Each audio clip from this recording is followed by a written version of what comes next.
I see a lot of these motivational speakers telling you what you need to do and how you have to go out there and grab life and don't be afraid and go to the mountain. And when you get to that mountain, build another mountain and blah, blah, blah. You got all the answers. You're born with common sense. You may not believe it, but you have the answers. They're embedded in there. You know them. Just like all of a sudden, what? They gave them wisdom and not you? Come on, we all have it. I believe a lot of it is in our DNA. We're programmed to survive. Not just exist, to survive, prosper, go forward, blah, blah. You get it. So what I'm saying to you is this. A lot of these guys, women, have good ideas. They're very motivational, but motivate yourself because you have the instinct, you have the knowledge. The lesson lies in learning, and by teaching, you'll be taught. It's all there anyway, just needs to be sought out. Take those thoughts, they're embedded in your brain, that you already know the difference between right and wrong and how to succeed. How do you succeed? Perseverance. Just keep trying. Keep trying. It's not that hard, not that complicated. I notice every year people make resolutions and maybe 5% stick.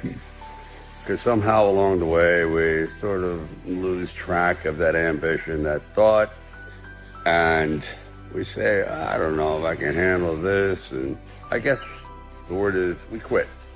I have, certainly on many times. But sometimes the word quitting gets a bad rap. By that I mean, if you're on the wrong path, you're on the wrong trail, you're going after something and it's just not working, period. It's just not flowing naturally. And you've been at it for a while, you go, I quit. Good. I did. And it opened up 1,000 new doors for me. So sometimes quitting is necessary to find your proper place in the world. By that I mean, in the early 70s, I went to New York with great ambition. Didn't know a person, like 8-9 million people, and me, not one person. And I went there to be an actor. And let me just tell you, that was a bomb out. Man, did I crater. It was not pretty. So rather than completely go back and maybe drive a forklift somewhere, I said, okay, I really do love the film business. I love stories. I love telling stories. I'm not that good at it. At least I had never proven myself. And I started to write. And I would go into movie theaters with a really cheapy tape recorder. I record the dialogue. I think the first film I did was Easy Rider. And then I would try to write different dialogue. Kind of a contest. Not that I succeeded, but it's the effort that counts. But slowly but surely, I thought, wow, each screenplay is getting better. The first 5, you wouldn't line your bird cage with it. Nope. You wouldn't train your puppy on it. Nope. But around the 5th and 6th one, I went, not bad. And if I had never done that, I wouldn't be talking to you today. Because I had to go out and write my way into my future. No one was giving it to me. I wasn't one of those lucky guys that, you're at the right place at the right time. You're just exactly what we're looking for. When just the opposite was true. They say, you're not what we're looking for. You slur, you're this, you're that, you're kind of a type, you're thuggish, whatever term they used. And some of it was pretty damn brutal. Today I look back on it with humor, but at the time it hurts because words hurt. Words are verbal bullets, and they can shred you. But I just turned a deaf ear to it because I had no other recourse. I was going to be something in this business. Not an actor, not a director, but a writer, which was the longest shot ever. So, in conclusion, sometimes quitting is great. Quitting causes you to go in a different direction that you normally wouldn't have gone in, and where you thought, I could never succeed in this. And lo and behold, that door opens, and all of a sudden, destiny pulls you through.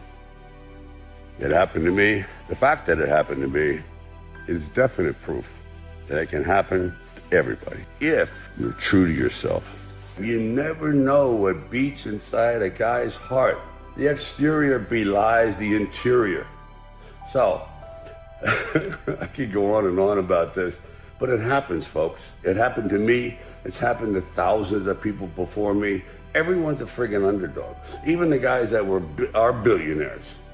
They started out as underdogs. No one gave it to them. Someone in the family, perhaps, had to earn it and pass it on. But that first one, the guy that went into the unknown, unprepared, but prepared mentally, but perhaps unprepared for what was going to come at him from so many different directions. And when I say that come at him, I mean those obstacles that wanted to defeat him, including his own fear.